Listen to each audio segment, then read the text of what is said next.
what to do when you have your huge dreams, wishes, and hopes, and your reality is not there yet, right?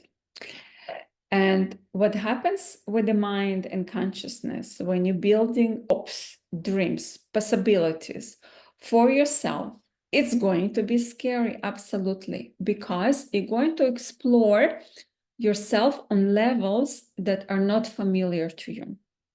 You know there's going to be a change of something that you have not explored yet. You know that you're going to take a leap. You know that you'll be taking a big, huge step into something that is not familiar.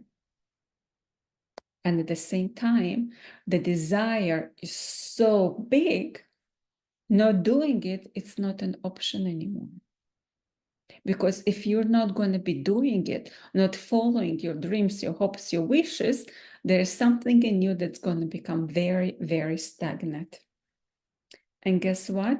By now, you're realizing when it's stagnant, when it's not flowing, when you become your own sabotager, when you're sabotaging yourself, when you're creating your own prison, when you know that you're playing small. Because you know you came here to live your life on your behalf, no one else's behalf. Yes, it might be scary and uncomfortable for other people. It might be scary and uncomfortable for you.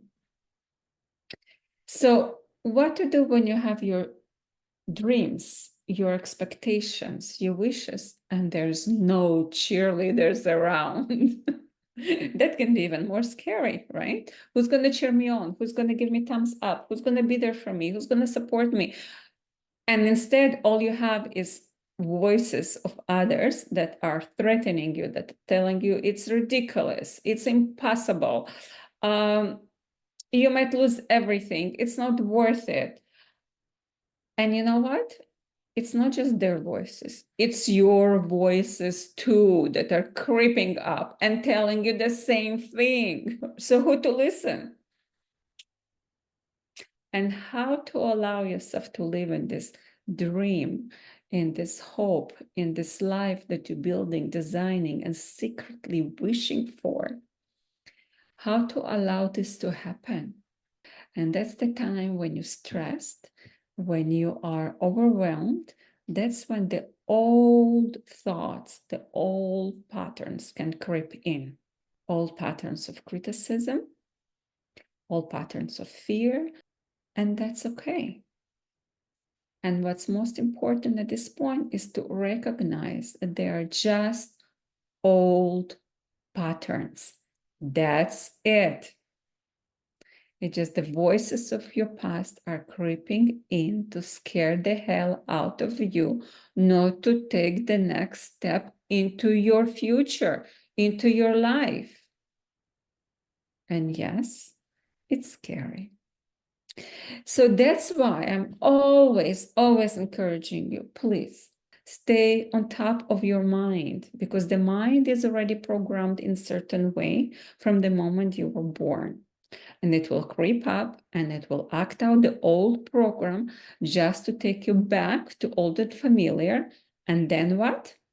Once it takes you to old and familiar and comfortable, it's getting bored. And now it's acting out again and telling you you should have, and why didn't you? So remember, those are just old programs. If you stay on top of your meditations, on top of your affirmation, you're reminding your mind this new way of being. You're allowing your mind to be more comfortable with yourself. You're allowing your mind to be more comfortable with your dreams, with your hopes, with whatever you choose to be. Thank you for watching. Please like, subscribe, and share the love. Drop a comment with the dream you've been too scared to chase. Let's laugh off the fear together. Sharing might be just the kickstart to your journey.